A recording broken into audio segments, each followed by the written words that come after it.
약사님, 건강검진했는데 약 먹을 정도는 아닌데 당뇨 전 단계라고 하네요. 병원에서는 식습관, 생활습관 조절하라고 하는데 어떻게 해야 돼요? 좋은 약 있어요? 라고들 많이 오십니다. 물론 인터넷 검색도 많이 하시고 오시고 건강기능식품도 몇 개 찾아서 오시기도 하시죠. 그런데 막상 구매하려고 보니 생각보다 비싸거든요. 그리고 지금 별 증상이 안 느껴지니까 그래 스스로 극복해보자 하면서 열정을 불태우려고 하십니다. 간식도 끊고 술도 끊고 뭐도 끊고 뭐도 줄이고 다이어트도 해보자. 그런데 이렇게 하면 절대 안 됩니다. 당뇨, 고지혈증, 고혈압 같은 경우에는 무증상인 경우가 많습니다. 움직일 때마다 아프다면 병에 대해서 인지라도 할 텐데 그렇지 않으니 잊어버리기 쉽죠.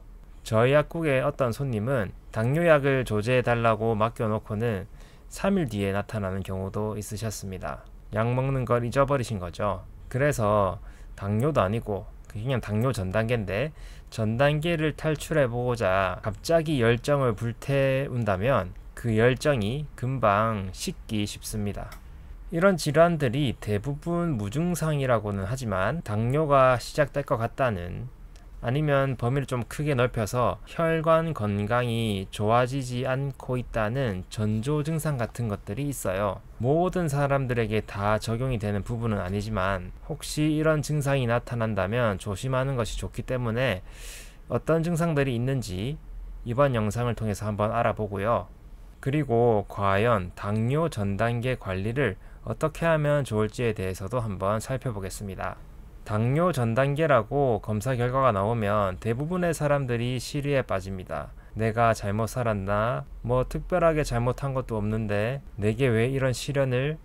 하면서 억울해 하시는 분들도 계십니다. 맞습니다. 사실 여러분의 잘못이라고 하기엔 억울한 부분이 있습니다. 왜냐하면 우리를 둘러싸고 있는 이 환경이 너무 우리를 유혹하고 있기 때문이죠. 커피 한 잔 하려고 하면 옆에는 달달하고 맛있는 쿠키가 우리를 유혹하고, 맵쌀한 국물을 먹으면 술이 한 잔 땡기고, 치킨에는 맥주고, 햄버거 피자에는 콜라고, 과자에 컵라면에 배달음식에 이런 것들이 없었으면 좀 더 건강했을지 모르겠습니다. 제가 이런 말을 하는 이유는 우리의 의지와 상관없이 이런 유혹에 끊임없이 노출이 된다는 것을 강조하기 위함입니다. 그래서 당뇨 전 단계라고 너무 기죽지 마시길 바랍니다. 그렇다면 이런 것을 극복하기 위해서 우리는 대단한 의지를 갖춰야 할까요? 그것보다는 지속적으로 우리에게 들어오는 자극을 부술 수 있는 작은 습관을 쌓아나가면 도움이 된다는 말을 하고 싶습니다. 그런 방법은 잠시 후에 알아볼 예정이고요. 그 전에 당뇨 전 단계 또는 혈관 건강이 좋지 않을 때 몸에서 나타날 수 있는 증상에 대해서 한번 살펴보겠습니다. 제일 먼저 말씀드리고 싶은 것은 소화 능력입니다. 이 말을 듣고 나는 소화 능력이 괜찮은데 라고 생각하시는 분들이 계실 텐데 이야기 한번 들어보세요. 우리가 지금 먹고 있는 음식의 종류와 양이 과거 젊었을 때와 같지 않겠죠. 나이가 들면서 안 맞는 음식은 가리게 되고, 언젠가부터 식사를 하면 입으로는 들어가는데 식사를 다 마치고 나서 속이 불편했던 경험도 있으실 겁니다. 그러면서 내가 먹는 양도 조절하게 되는 것이죠.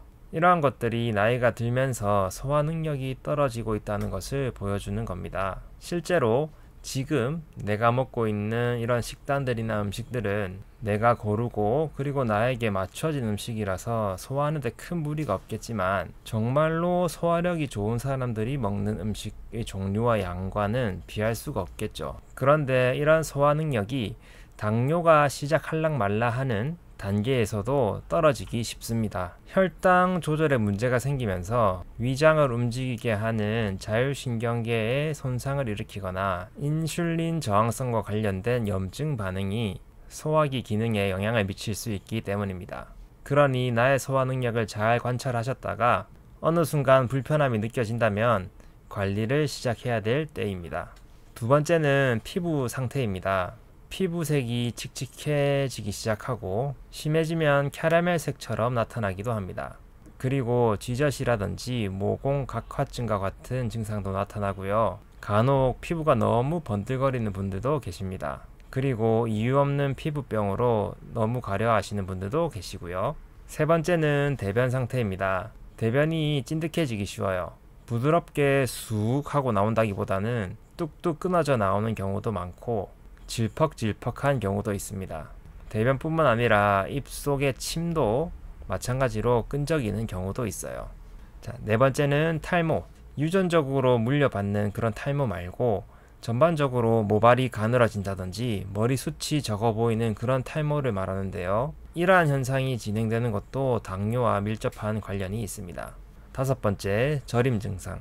몸에 쥐가 난다거나 저리다거나 하면 우리 흔히 마그네슘과 연관을 많이 짓잖아요. 당뇨도 충분히 저림 증상에 기여할 수 있습니다.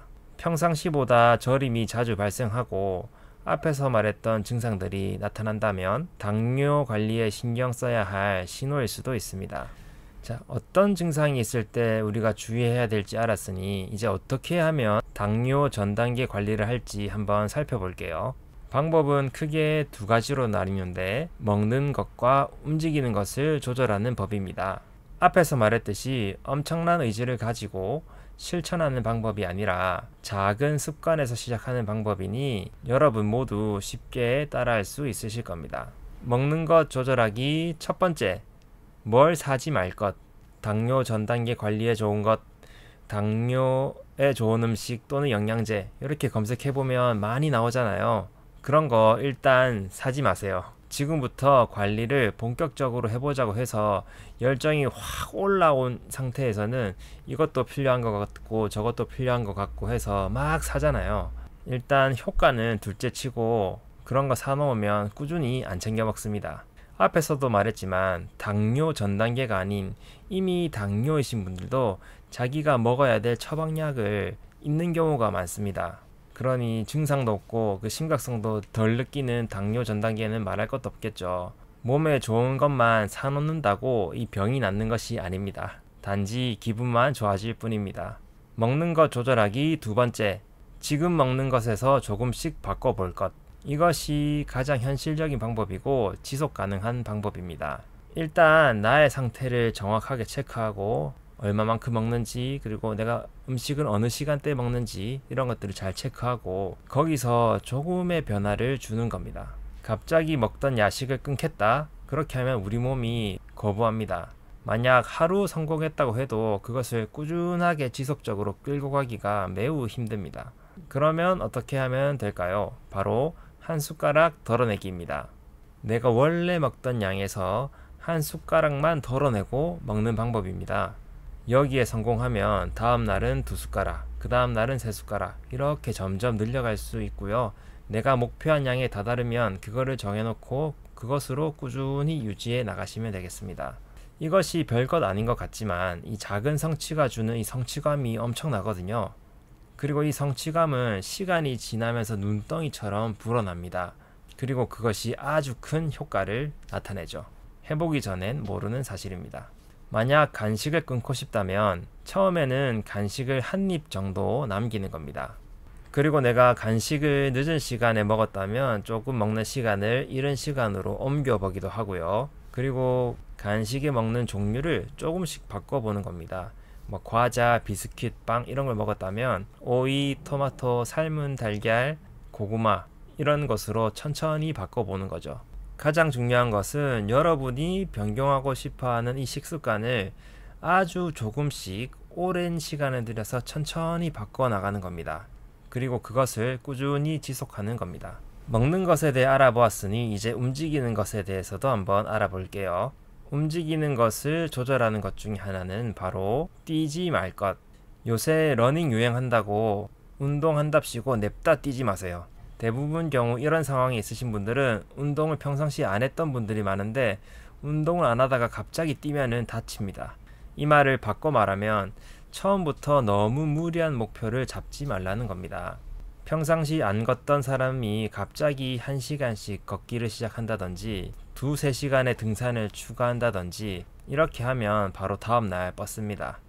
지속 가능하지가 않은 것이죠. 그러니 이렇게 하는 게 좋습니다. 평소보다 1분만 더 내 시간을 운동으로 채워보자. 처음에는 TV 앞에서 1분 동안 제자리 걷기만 해도 기분이 달라집니다. 이 간단한 것을 해내고 나면 그것이 2분이 되고 3분이 되겠죠. 이렇게 쭉 늘려가셔도 되고, 아니면 방법을 바꿔서 의자를 잡고 앉았다가 일어났다를 5번 반복해 보다가 6번, 7번, 8번 이렇게 쭉쭉 늘려 나가셔도 되고요. 이제 이렇게 해가지고 다리에 힘이 좀 붙었다 하면 밖으로 살살 산책을 나가보는 겁니다. 5분 정도 걷다가 10분 정도 걷다가 이렇게 쭉 내가 목표하는 시간까지 늘려보는 것이죠. 그리고 이 이후의 단계는 여러분의 상황과 여러분이 설정한 목표에 따라서 조절해 주시면 되겠습니다. 단 중요한 점은 무리한 운동 스케줄은 절대 잡지 마시고요. 내가 정한 목표까지 조금씩 그 양을 늘려가는 것을 꾸준히 지속적으로 하는 데 있습니다. 그리고 이것을 꾸준히 반복하는 게 제일 중요합니다. 안 될 것 같죠? 그런데 해보시면 압니다. 지속적인 작은 변화가 여러분에게 큰 성과를 가져다 줄 것입니다. 지금 여러분의 몸이 하루아침에 만들어졌나요? 아니면 수십 년 생활의 결과인가요? 여러분은 어렸을 적 젓가락질도 제대로 못했던 시절이 있었고 양치질도 못했던 시절이 있었습니다. 하지만 어때요? 지금은 그때보다 조금 잘하지 않나요? 아직 시작하지 않았다면 지금이 시작하기 제일 빠른 시간입니다. 지금 바로 일어나세요. 여러분의 건강한 삶을 응원합니다.